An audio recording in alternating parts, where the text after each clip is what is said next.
So this is what we mean by school to prison pipeline. That schools are literally becoming the path, the avenue, the gateway to prison.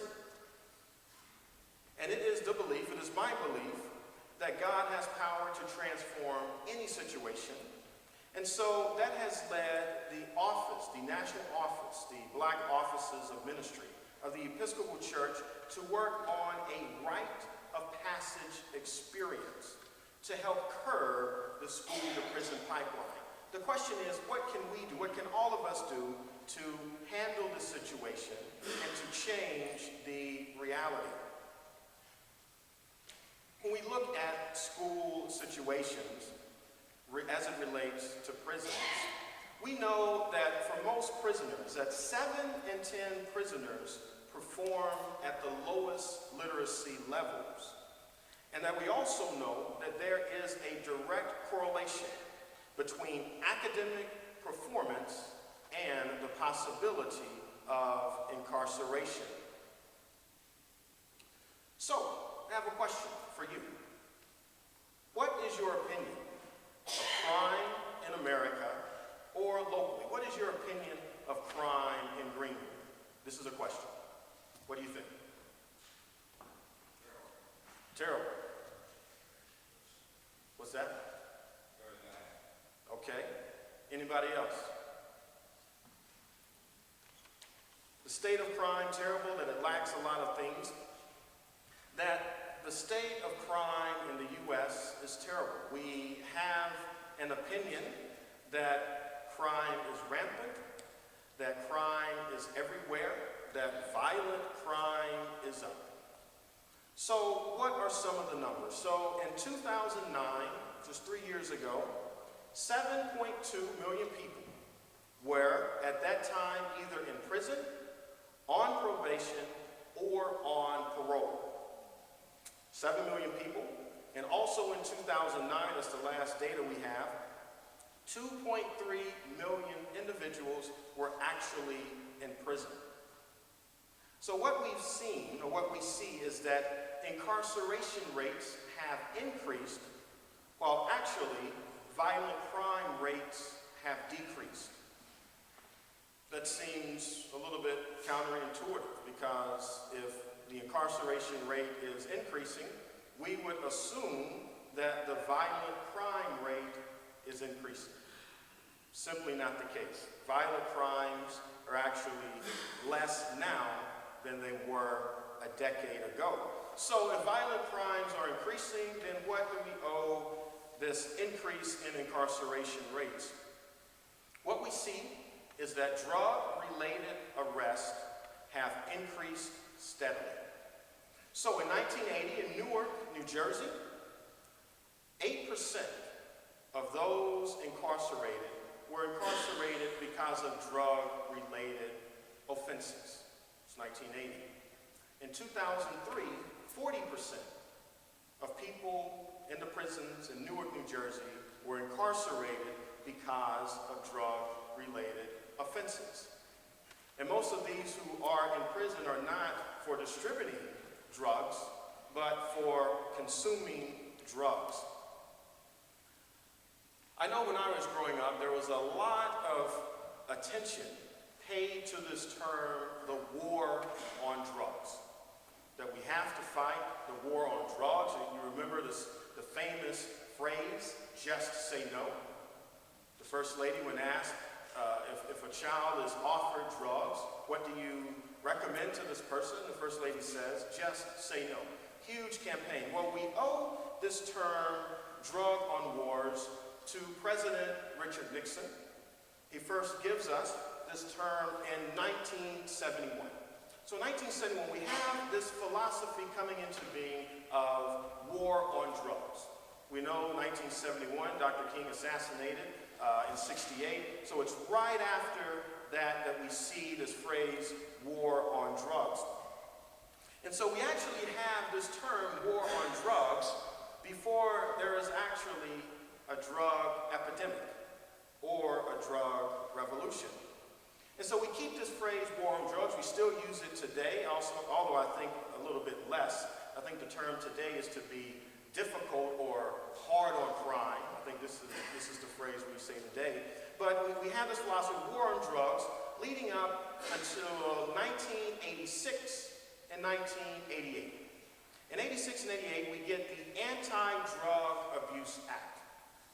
And it's really, when we look at prison incarceration rates increasing, we can trace it to this act of 1986 and 1988. Because in 1986, there were around 300,000 people in the penal system in the United States, 300,000.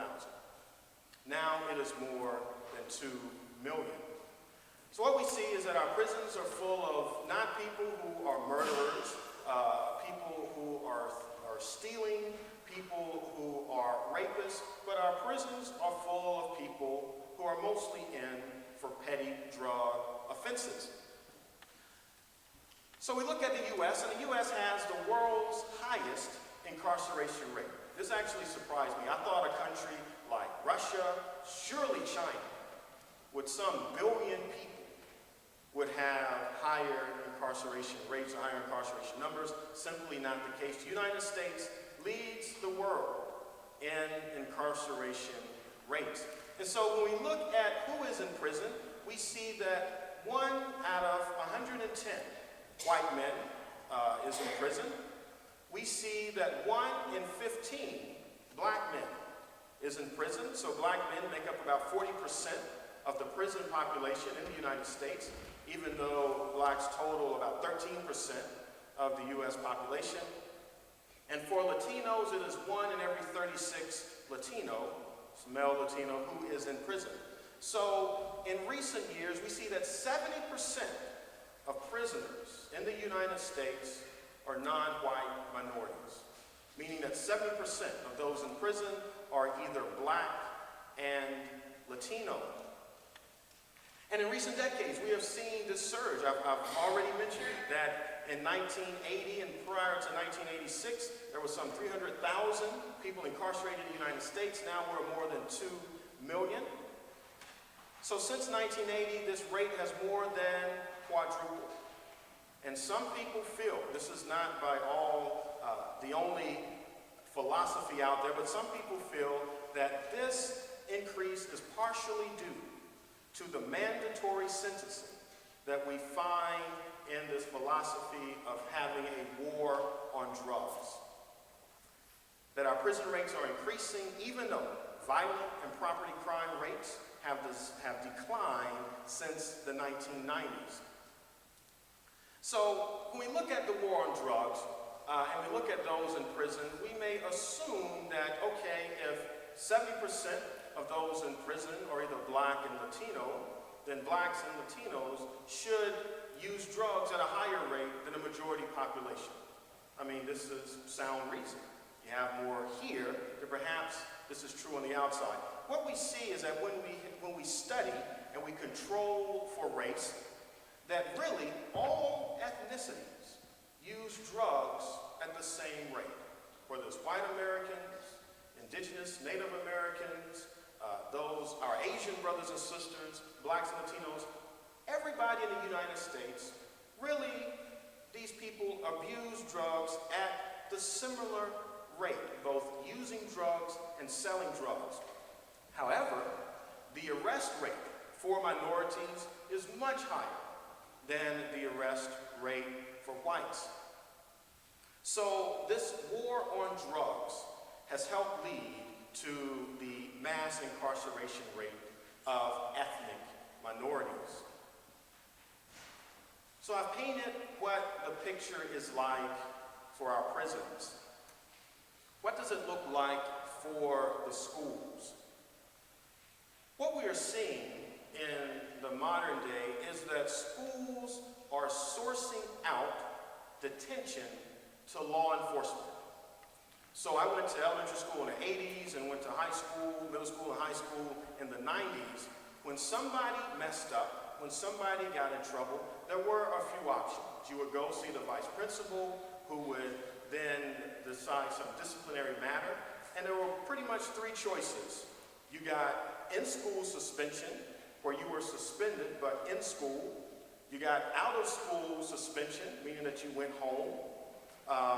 Or you got some type of detention. These were the three options. But what we're seeing now is that there is another option, and that option is to call law enforcement. And I see this in Dallas quite a bit. If a student does something wrong, and normally it's not something that is life-threatening, or in my opinion, would warrant calling the police, but if a student does something wrong, then the principal or vice principal will pick up the phone and call Dallas Police Department. And Dallas Police Department will take this student downtown. The student is not arrested because the student is underage, but the student is detained. And what we're seeing is that students who are detained, even though technically, since they're a minor, they are not arrested, they are starting a record. And this starting of a record is one of the best predictions that we have of how students will go on the school-to-prison pipeline. So when we look at those students who are being suspended, those students on whom law enforcement is being called, we see that the suspension rates for black students in public schools is 3 times higher than those of white students. And so we believe that this begins the path from lockout to dropout. That students are being locked out of school, literally, because they're either being suspended or they're being detained at some prison facility in downtown Dallas, that leads directly to dropout. So expelling students from school is the most serious disciplinary option that's available for school districts. And what we're seeing is that school districts are using this at a higher and higher rate.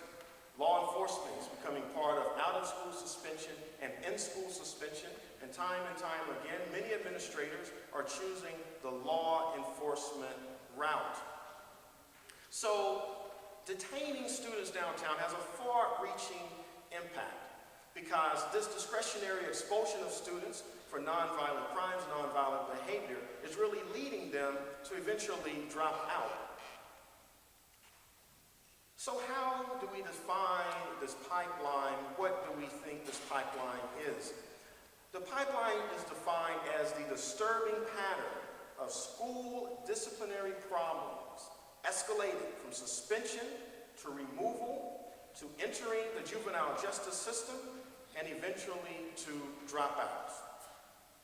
And there is a link between school discipline and dropout rates, and more than 80% of Texas adults who are in prison are school dropouts. 80%, 8 in 10. One researcher named Mark Cohen, who is a professor at Vanderbilt University, he's a professor of business. He makes this calculation. He said, if the United States would concentrate on education and preventing students from dropping out and preventing students from entering the school-to-prison pipeline, that the nation as a whole would save between $2 million and $3 million for every child who is diverted from the criminal justice system. And last year, I think the calculation was somewhere around between 18 and 19,000 who went through this. He says that the United States would save between $2 and $3 million for every child that we divert from the criminal justice system. Painted a picture of the school system. I've painted a picture of the prison system. So a question you may have is, why a rite of passage? Why is a rite of passage an answer to this problem? So I just want to pose this question. When you hear this term, rite of passage, what comes to mind?